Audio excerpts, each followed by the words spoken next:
Hi and welcome to Swissquote's Daily Market Talk. Equities kick off the new week on a wave of optimism as resilient earnings and relentless AI momentum continue to overshadow geopolitical noise around the Middle East and the Strait of Hormuz and mixed economic signals, pushing technology and semiconductor names higher and hence reinforcing the narrative that, for now, innovation is actually masking broader economic fragilities. And well, even economic weaknesses are not necessarily bad news depending on where you sit today. So we will talk about all that and more. But before we do, and as always, please keep in mind that opinions are my own and this is not financial advice.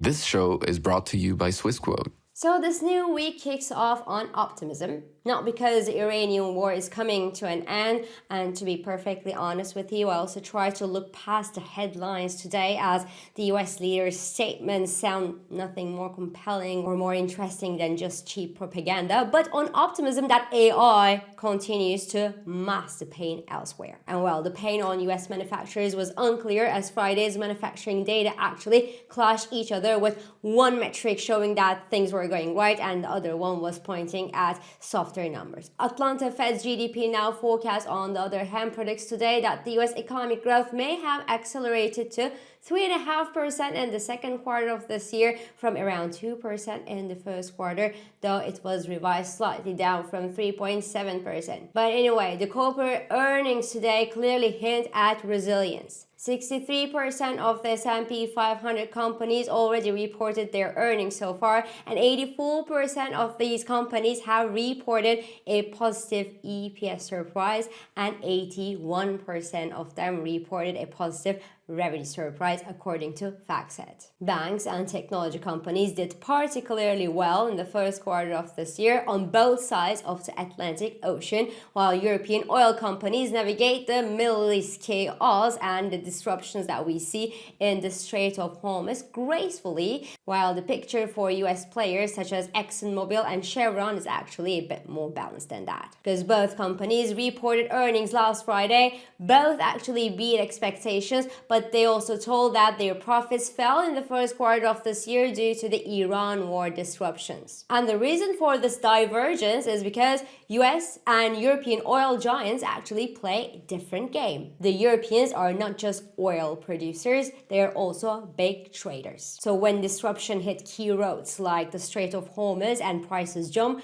well, they profit from the chaos by moving oil around the world and capturing these price gaps. Whereas US firms rely more on steady oil production and while weaker volumes seem to have weighted on their profitability as the trading upside is missing there. So in simple terms, the oil companies' results weren't just about higher oil prices in the first quarter, but it was also about who could actually turn the volatility in prices into profits. And the answer for the first quarter was, well, Europeans did better. That's rare, so let's sit back for a moment and feel this moment. Anyway, ExxonMobil and Chevron couldn't bank on better than expected earnings last Friday. Both companies gave back the pre-market gains to finish the session more than 1% down. And for those who don't like the volatility in oil prices to trade oil but still want to take advantage of the rising oil prices, well, oil giants remain an interesting play still. European companies in this actual context stand out as a better option. Now, speaking of crude oil kicked off the new week slightly lower on news that the US would begin guiding ships not involved in the Iran conflict through the Strait of Hormuz. But geopolitical uncertainties and the hectic diplomacy suggest that the price volatility will likely continue. On the other hand, OPEC met over this weekend without the United Arab Emirates for the very first time in 6 decades to announce a slight increase to their production quotas. Alas, with many members now unable to move oil around due to the near closure of the Strait of Hormuz, the news will likely not impact the short-term price dynamics. The decision was rather a demonstration of unity from OPEC countries rather than an effectively impactful move for market prices. In the long run, however, more oil means cheaper prices, but right now the world will continue to grapple with the negative effects of high energy costs due to to the missing barrels due to the closure of the Strait of Hormuz. In the sense, Spirit Airlines, for example, shut down entirely as they couldn't secure funding or a bailout after years of losses worsened by a spike in fuel costs recently from the Iran war. Voila. Nonetheless, Asian indices kicked off the week with great optimism. Japan was close, but Kospi index in Korea rallied more than 4.5% today to a fresh all-time high level on AI optimism, simply, while the TSMC rallied nearly 7% in Taiwan.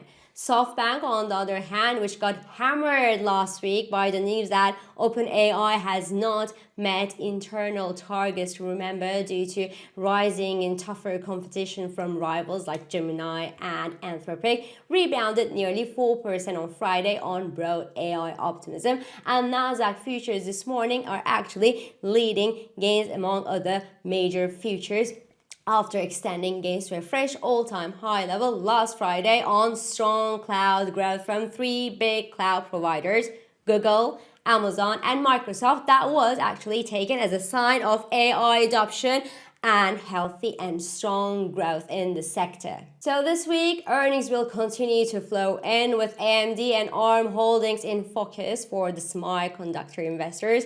The semiconductors had a stellar month in April with VanEck Semiconductor ETF gaining nearly 40% from the beginning to the end.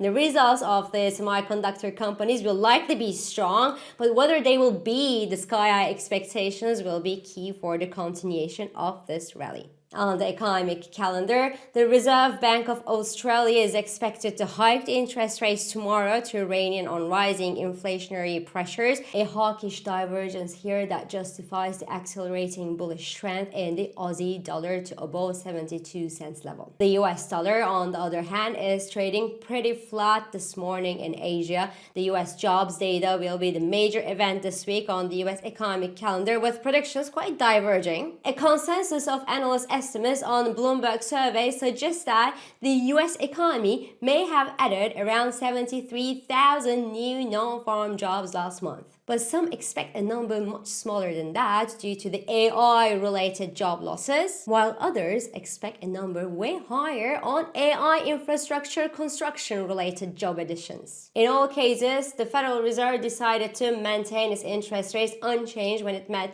last week. Remember, that was during Powell's last FOMC meeting, but the path of the US monetary policy and the path of the monetary policies elsewhere as well will depend on economic data. In this context, the European central banks are more focused on inflation as they have a single mandate that's controlling inflation price pressures, while the Federal Reserve has got a dual mandate, meaning that despite the inflation risk building, a soft jobs data from the US could revive the Fed doves. If that's the case, the technology complex could attract more inflows, not only because investors are quite happy with the fact that they can reduce their costs today by slashing jobs thanks to AI, but also because lower jobs in the economy would lead to lower interest rates. So bad news this week will certainly resonate as being good news and swimming against this tide. So betting on a correction right now across the global financial markets looks like a losing bet, even when we're in May. So this is all for today. I'm İpek Özkardeşkaya, and thank you for joining me, and thank you for all your beautiful and supportive comments. I hope this episode of Market Talk has been helpful and it has been insightful to you. So please do not hesitate to leave your comments, your reactions, and your questions below as usual. Follow us on Instagram, on X, on LinkedIn, but also on WhatsApp, Threads, Telegram, and Blue Sky for regular market updates. Subscribe to our YouTube channel for daily market comments, and please don't forget to hit the like button on these videos to let us know that you enjoy them. So I will meet you again tomorrow, and until then, good day trading. Trading and investing carry risks, including capital loss. CFDs in digital assets are volatile and not suitable for everyone. Swissquote assumes no responsibility for accuracy or losses from its use. Products and services are offered only where legally permitted.